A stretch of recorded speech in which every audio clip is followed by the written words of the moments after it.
যুক্তরাষ্ট্র গ্রিনল্যান্ড দখলের আগ পর্যন্ত এই বিশ্ব নিরাপদ নয়। গ্রিনল্যান্ড দখল নিয়ে ইউরোপ ও যুক্তরাষ্ট্রের বিরোধ যখন চরমে, তখন আন্তর্জাতিক গণমাধ্যমে দেয়া সাক্ষাৎকারে একের পর এক ঝাঁঝালো মন্তব্য করছেন মার্কিন প্রেসিডেন্ট ডোনাল্ড ট্রাম্প। প্রয়োজনে যুক্তরাষ্ট্রের বিরুদ্ধে একজোট হয়ে বাণিজ্য যুদ্ধ করবে ইউরোপ। পশ্চিমা নেতাদের এমন হুঁশিয়ারির ধারও ধাচ্ছেন না মার্কিন প্রেসিডেন্ট।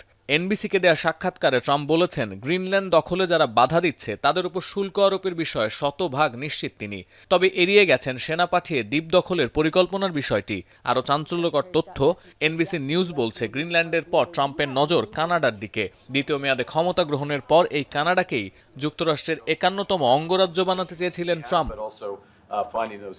চলমান এই দ্বৈরথের মধ্যে সুইজারল্যান্ডের দাভোসে শুরু হয়েছে ওয়ার্ল্ড ইকোনমিক ফোরামের সম্মেলন। আগামী ২১ জানুয়ারি সেখানে ভাষণ দেবেন ট্রাম্প। এছাড়াও দাভোসে গ্রিনল্যান্ড দখল নিয়ে বিভিন্ন পক্ষের সঙ্গে আলোচনা করবেন মার্কিন প্রেসিডেন্ট। গ্রিনল্যান্ড ইস্যুতে নেটো প্রধানের সঙ্গেও কথা বলেছেন Trump.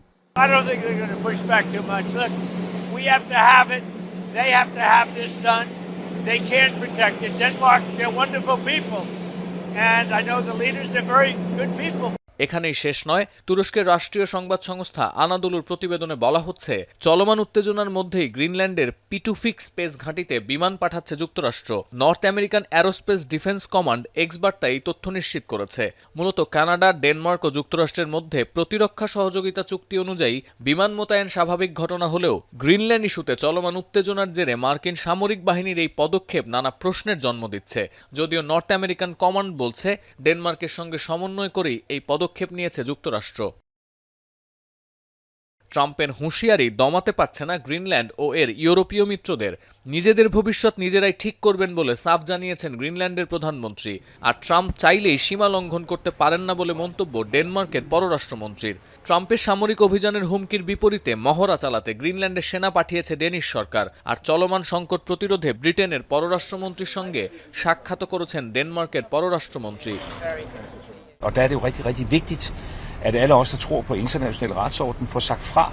Altså for at vise Trump, at den her vej kan du ikke komme længere nedad. Altså glem det. Greenland দখলে বিরোধিতার জেরে ট্রাম্পের হুমকির সমালোচনা করেছেন ফ্রান্স ও জার্মানির অর্থমন্ত্রী।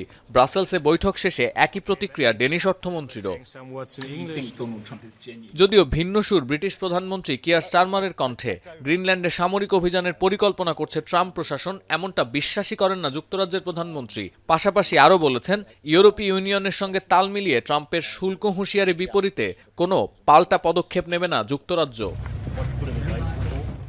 তবে ইউরোপের পাল্টা প্রতিক্রিয়ার বিষয়ে খুব একটা চিন্তিত নয় ট্রাম্প প্রশাসন। মার্কিন ট্রেজারি সেক্রেটারির বক্তব্য, ইউরোপ যুক্তরাষ্ট্রের উপর পাল্টা শুল্ক আরোপ করলে তা চূড়ান্ত বোকামি হবে।